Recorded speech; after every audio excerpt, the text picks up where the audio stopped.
Good People, kasus pembunuhan berantai sudah terjadi berkali-kali di Indonesia. Terakhir dilakukan seorang pemuda di Bogor, Jawa Barat pada 2 orang wanita. Lalu apa yang bisa menjadi penyebab seseorang melakukan pembunuhan berulang? Kami bahas dalam laporan khas Selamat Siang Indonesia.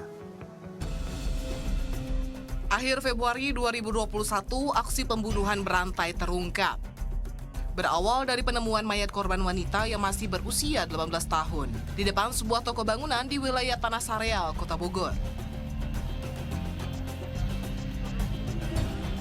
Kepolisian Resort Bogor Kota tangkap Muhammad Rian, pria 21 tahun yang diduga membunuh DS. Korban tewas setelah dicekik oleh pelaku, lalu jasadnya dimasukkan ke dalam kantong plastik sampah. Ternyata DS bukan satu-satunya korban. Rian juga membunuh EL, wanita berusia 23 tahun dan membuang mayatnya di perkebunan di kawasan Megamendung, Puncak, Kabupaten Bogor. Pelaku ditangkap petugas di tempat persembunyiannya di daerah Depok. Korban dimasukkan ke dalam tas ini, jadi setelah dimasukkan ke dalam plastik, kemudian korban dimasukkan ke dalam tas ini, dibawa, gendong ya, menggunakan motor baru sampai di TKP. Kepala di atas di bawah, kepala di sini. Jadi korban itu ditekuk, ya. Korban itu ditekuk, badannya masuk ke dalam sini, ke plastik. Itu nggak sobek. Dipaksa berarti ya? Dipaksa masuk ke dalam. Pelaku tidak mengenal kedua korban, namun bisa berhubungan dengan korban melalui media sosial. Pelaku mengiming-imingi uang agar korban mau menemaninya ke hotel lalu membunuhnya. Hasil penyelidikan, pelaku mengaku membenci perempuan sehingga nekat menghabisi nyawa perempuan yang tidak dikenal. Dalam hal ini, kalau dia sifatnya memang pembunuhan yang berantai gitu ya, jadi dia random mencari korban dan direncanakan dan itu akan berulang, ada repetisi. Nah, biasanya ada sebuah kondisi yang terjadi. Pertama, biasanya ada muncul sebuah kemarahan atau kondisi kemarahan.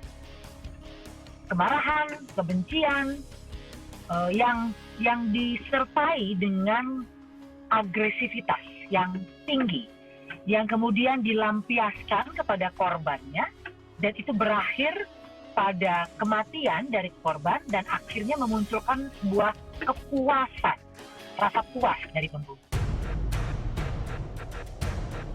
Pembunuhan berantai bukan hal baru di Indonesia. Beberapa kasus besar pernah tercatat di sejarah kriminalitas Indonesia. Sebut saja Suwandi alias Robot Gedek di periode 1994-1996. Ia membunuh 12 orang anak laki-laki yang berusia 9 hingga 15 tahun. Lalu ada Ferry Idam Heniansyah alias Rian Jombang. Rian dikenal sebagai pembunuh berantai yang memutilasi korbannya.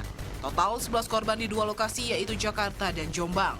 Selain itu, masih ada beberapa kasus pembunuhan berantai lagi yang menyeret nama Astini, Rio Martil, sampai dukun AS alias Ahmad Suraji, dan Babeh Baikuni. Kalau ini pembunuhan berantai, jadi berulang dilakukan, ada satu situasi disebut dengan penurunan emosi. Nah, pada kondisi ini, biasanya si pembunuh itu mengalami kondisi tenang. Jadi marahnya, kebenciannya, mungkin tingkat agresivitasnya tidak dalam kondisi yang tinggi, justru rendah gitu ya. Bahkan kita sebut saja kondisi yang tenang, terkendali. Tetapi ketika ada situasi lain yang memicu atau ada kalanya tanpa pemicu, jadi nggak ada trigger sama sekali nih, itu muncul kembali dan ini bisa membangkitkan lagi tadi kemarahan, kebencian yang tadi sudah ada dan kemudian dia akan lampiaskan dan dia membidik korban berikutnya. Nah, rentang penurunan emosi ini bisa beragam dari mulai hitungan jam, hari, hingga tahun. Good people, selalu berhati-hatilah saat berkenalan dengan orang baru atau saat diajak pergi dengan orang yang baru dikenal. Usahakan pertemuan pertama dilakukan di tempat terbuka agar lebih aman. Dan sebisa mungkin mengajak orang lain yang sudah kita kenal. Tim Liputan melaporkan untuk NET.